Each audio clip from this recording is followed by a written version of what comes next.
ಇವತ್ತಿನ ದುರಂತ ಏನಂತ ಹೇಳಿದ್ರೆ, ಕರ್ನಾಟಕ ಕಾಂಗ್ರೆಸ್ನಲ್ಲಿರುವಂಥ ಮುಸ್ಲಿಂ ನಾಯಕರನ್ನು ಮುಸ್ಲಿಂ ನಾಯಕರ ವಿರುದ್ಧವಾಗಿ ಎತ್ತು ಕಟ್ಟುವಂಥ ಪ್ರಯತ್ನ ಆಗಿದೆ. ದಾವಣಗೆರೆ ಎಲೆಕ್ಷನ್ನಲ್ಲಿ ನಿಜವಾಗ್ಲೂ ಹೇಳಬೇಕು ಅಂದರೆ ಮುಸಲ್ಮಾನರಿಗೆ ಟಿಕೆಟ್ ಕೊಡಬೇಕಾಯಿತು. ಮಚ್ ಡಿಸರ್ವಿಂಗ್ ಇದ್ದರು. ಯಾವ ರಾಜ್ಯದ ಹಲವಾರು ಭಾಗಗಳಲ್ಲಿ ಅವರಿಗೆ ಟಿಕೆಟಿನ ಅವಕಾಶ ಇದ್ದರೂ ಸಹ BJP ಅವರ ನ್ಯಾರೇಟಿವಿಂದ ಕಾಂಗ್ರೆಸ್ ಅವರು ಟಿಕೆಟ್ ಕೊಡೋದನ್ನ ಬಿಟ್ಟಿದ್ದಾರೆ. ಎಷ್ಟೋ ವರ್ಷಗಳ ಹಿಂದೆ ಎಲ್ಲಿ ಮುಸಲ್ಮಾನರಿಗೆ ಟಿಕೆಟ್ ಕೊಡ್ತಾಯಿದ್ರು ಕಾಂಗ್ರೆಸ್ ಅವರು, ಅಂಥ ಭಾಗದಲ್ಲೂ ಸಹ, ಅಂಥ ಕ್ಷೇತ್ರಗಳಲ್ಲೂ ಸಹ, ಅದು ಲೋಕಸಭಾ ಆಗಲಿ ಅಥವಾ ಅಸೆಂಬ್ಲಿಗಳಾಗಲಿ ಟಿಕೆಟ್ ಕೊಟ್ಟಿಲ್ಲ. ಭಾಳಷ್ಟು ನಾನು ಉದಾಹರಣೆಗಳು ಕೊಡ್ಬೋದೆ.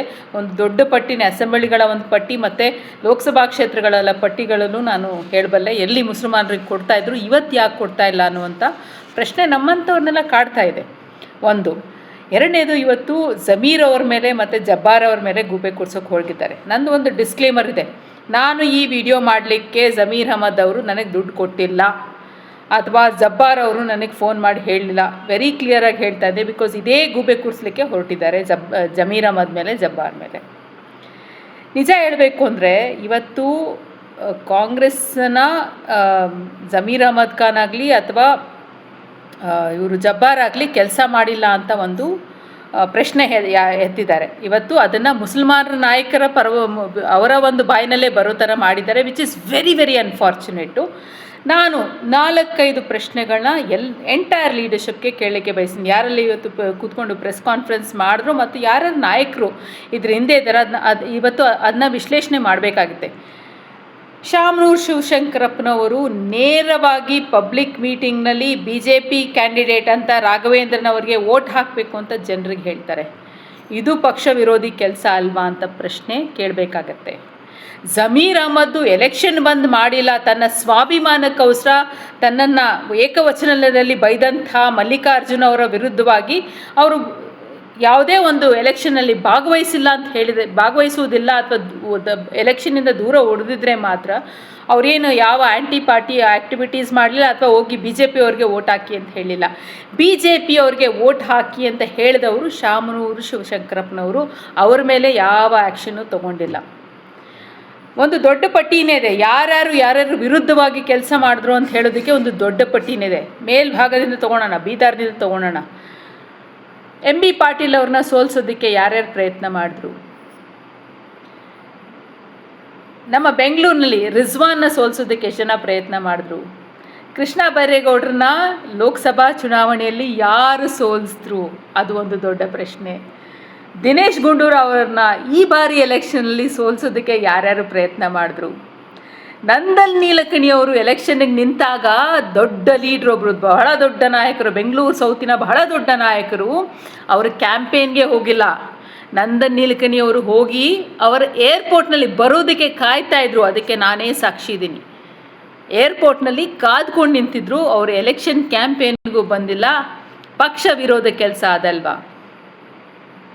ಮನ್ಸೂರ್ ಖಾನ್ನ ಬೆಂಗಳೂರು ಸೆಂಟ್ರಲ್ನಲ್ಲಿ ಮುಸಲ್ಮಾನ್ ಲೀಡರ್ಸ್ ಸೋಲಿಸಿಲ್ಲ, ಯಾರು ಸೋಲಿಸಿದ್ರು? ಮಹದೇವಪುರಕ್ಕೆ ಯಾರು ಕ್ಯಾಂಪೇನ್ ಮಾಡಲಿಕ್ಕೆ ಹೋಗಲಿಲ್ಲ ಅನ್ನುವಂಥ ಪ್ರಶ್ನೆಗೆ ಉತ್ತರ ಕೊಡಬೇಕಾಗುತ್ತೆ. ಮನ್ಸೂರ್ ಖಾನ್ ಅವರು ನನಗೆ ಹೇಳಿದ್ದಾರೆ ಯಾರು ಬಂದಿಲ್ಲ ಅಂತ ಹೇಳಿಬಿಟ್ಟು, ಬಟ್ ಇವರು ಧೈರ್ಯವಾಗಿ ಹೋಗಿ ಹೇಳ್ತಾರೆ ಯಾರು ಬಂದಿಲ್ಲ ಎಲೆಕ್ಷನ್ ಕ್ಯಾಂಪೇನ್ಗೆ ಅನ್ನುವಂಥ ವಿಚಾರವನ್ನು.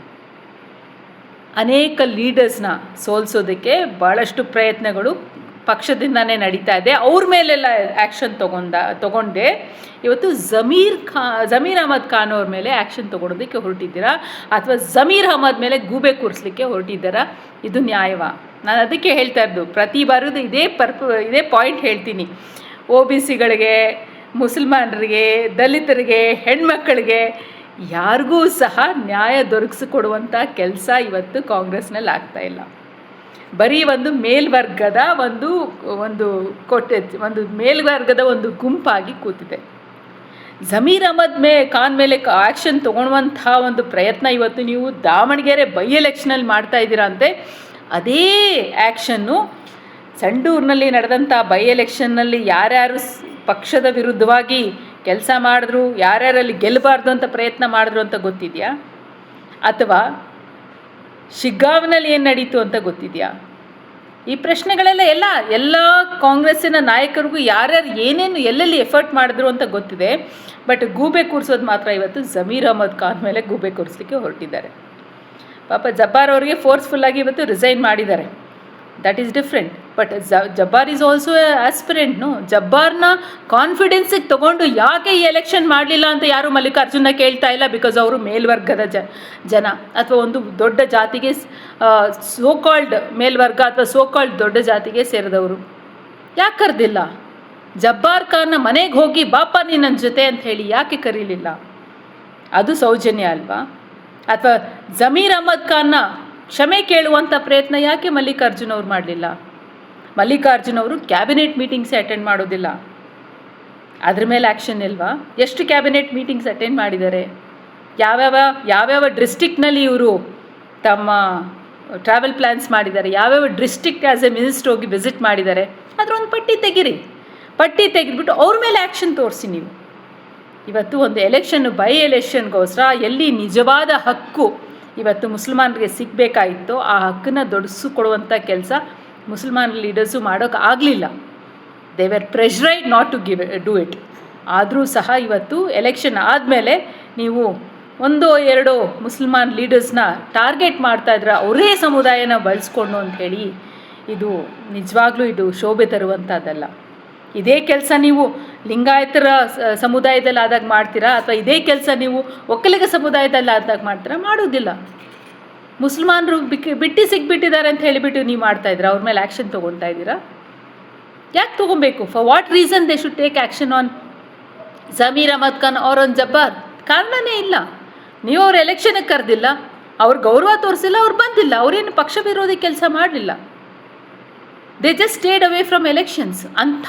ಅಂಥದ್ದು ಒಂದು ದೊಡ್ಡ ಪಟ್ಟಿನೇ ಇದೆ. ಯಾರು ಸ್ಟೇಡ್ ಔಟ್ ಆಫ್ ಎಲೆಕ್ಷನ್ಸ್ ಇದೆಯಲ್ಲ ಅಂಥದ್ದು ಒಂದು ದೊಡ್ಡ ಪಟ್ಟಿನೇ ಇದೆ ಬೇರೆ ಸಮುದಾಯದವರು. ಅವ್ರ ಮೇಲೆ ಯಾಕೆ ಆ್ಯಕ್ಷನ್ ತೊಗೊಂಡಿಲ್ಲ? ಇವತ್ತಿನ ಪರಿಸ್ಥಿತಿನಲ್ಲಿ whether you like it or not 14% ಯಾರು ಮುಸಲ್ಮಾನರಿದ್ದಾರೆ ಈ ರಾಜ್ಯದಲ್ಲಿ ಎಲ್ಲರೂ ಕಾಂಗ್ರೆಸ್ ವೋಟರ್ಸೇ ಇದ್ದಾರೆ. ಕಾಂಗ್ರೆಸ್ ಕೊಡಲಿ ಬಿಡಲಿ ಅವರು ಇವತ್ತು ಕಾಂಗ್ರೆಸ್ಗೆ ಓಟ್ ಹಾಕ್ಕೊಂಡ್ಬಂದಿದ್ದಾರೆ. ಏನು ಇವತ್ತು ನಾವು ಕಾಂಗ್ರೆಸ್ನವ್ರು ದರ್ಪ ತೋರಿಸ್ತಾ ಇದ್ದಾರಲ್ಲ, ಇಷ್ಟು ಸೀಟ್ಸ್ ನಮಗೆ ಬಂದಿದೆ ಅಂತ, ಇದೆಲ್ಲನೂ ಅದರಲ್ಲಿ ಮೇಜರ್ ಒಂದು ದೊಡ್ಡ ಪೋರ್ಷನ್ ಬರೋದು ಮುಸಲ್ಮಾನರ ಓಟಿನಿಂದಲೇ. ಒಂದು ದೊಡ್ಡ ಶಕ್ತಿ ಬಂದಿರೋದು ಮುಸಲ್ಮಾನರ ಓಟಿಂದಲೇ. ಯೂತ್ ಕಾಂಗ್ರೆಸ್ ಎಲೆಕ್ಷನ್ ಆದಾಗಲೂ ಸಹ ಹೆಚ್ಚಾಗಿ ಮೆಂಬರ್ಶಿಪ್ ಆಗೋದು ಮುಸಲ್ಮಾನರಿಂದನೇ.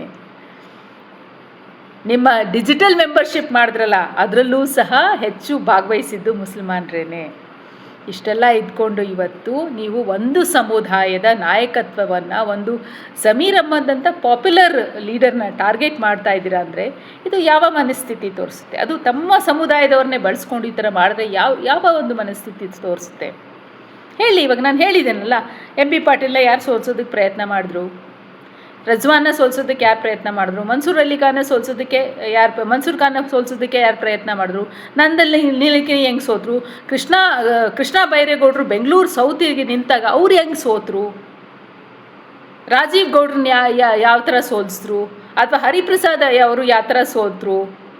ದಿನೇಶ್ ಗುಂಡೂರಾವ್ ಯಾವ ಥರ ಸೋಲೋದಕ್ಕೆ ಎಲ್ಲರೂ ಸೋಲ್ಸೋದಕ್ಕೆ ಪ್ರಯತ್ನ ಮಾಡಿದ್ರು? ನಂದನ್ ನಿಲಕಣಿ ಎಲೆಕ್ಷನ್ ಯಾಕೆ ಹೋಗಲಿಲ್ಲ? ಈ ಪ್ರಶ್ನೆಗಳಿಗೆಲ್ಲ ಯಾವತ್ತೂ ಆನ್ಸರ್ ಸಿಕ್ಕಿಲ್ಲ. ಇದೇ ಕುಟುಂಬದವರು ಬೇರೆ ಕಡೆ ಎಷ್ಟು ಕಡೆ ಹೋಗಿ ಎಲೆಕ್ಷನ್ ಮಾಡಿದ್ದಾರೆ, ಬೇರೆ ಜಿಲ್ಲೆಗಳಲ್ಲಿ ಎಷ್ಟು ಇವರ ಇನ್ಫ್ಲೂಯೆನ್ಸ್ ಇದೆ, ಎಷ್ಟು ಕೆಲಸ ಮಾಡಿದ್ದಾರೆ. ಜಮೀರ್ ಅಹ್ಮದ್ ಇಡೀ ರಾಜ್ಯನೇ ಇಲ್ಲ, ಇಡೀ ದೇಶದಲ್ಲಿ ಎಲ್ಲಿ ಕರೆದ್ರೂ ಸಹ ಕ್ಯಾಂಪೇನ್ ಹೋಗಿದ್ದಾರೆ. ಆ ಕೆಲಸವನ್ನು ಮಲ್ಲಿಕಾರ್ಜುನ ಅವ್ರು ಮಾಡಿದ್ದಾರೆ ಅಂತ ಪ್ರಶ್ನೆ ಮಾಡಬೇಕಾಗುತ್ತೆ.